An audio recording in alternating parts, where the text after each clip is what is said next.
అక్కలు మొత్తం మీద ఇంటి మీద ఆరబెట్టిన ఒడియాలు గిడియాలు ఏమన్నా ఉంటే అన్ని తీసుకొని మంచిగా దాపెట్టుకోండి. ఇప్పుడు చెడుగు పొడుగు వానలు పడతాయంట. మళ్ళా రైతులైతే పాపం మస్తు నష్టపోతున్నారు.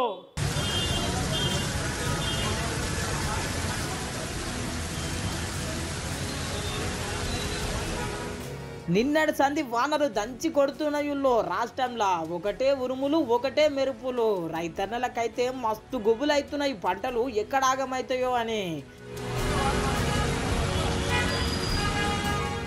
నిన్నటి వానలకైతే చాలా మంది రైతుల పంటలు ఆగమైపోయినాయుల్లో. హరీష్ రావు సైతం గుట మొత్తం మీద ఆదుకోవాలని చెప్పి గీ తీర పోస్టు పెట్టిండు. చూసిరు కదా సారు పోస్టు. సార్ ఒక్కడే కాదు, కరీంనగర్ ఎంపీ అభ్యర్థి వినోద్ సార్ కూడా గీ తీర్లు ఆదుకోవాలని చెప్పి అందరినీ అరుచుకున్నాడు. నిన్నటిదాకా నీళ్లు లేక రైతులు బాధపడ్డారు. కొంత ఎండిపోయింది. ఉన్నదైనా చేతికి వచ్చేటువంటి పంట పొట్టబెట్టి అది ఈనిన తర్వాత మరి నిన్న పడ్డటువంటి అకాల వర్షాలు దురదృష్టవశాత్తు దేవుడు కూడా ఇప్పుడు మరి కనకరించలేదు. మరి ఈ రైతాంగానికి చాలా చాలా నష్టం జరిగింది. నేను ఇక్కడ ఉన్నటువంటి వ్యవసాయ అధికారులను డిమాండ్ చేస్తున్నాను, మీరు ప్రతి ఎకరాన్ని సర్వే చేయాలి, రాష్ట్ర ప్రభుత్వానికి నివేదికలు పంపాలి. నేను రాజన్న సిరిసిల్ల జిల్లా కలెక్టర్ గారితో మాట్లాడతాను. రాష్ట్ర ప్రభుత్వానికి నివేదిక ఇవ్వాలి.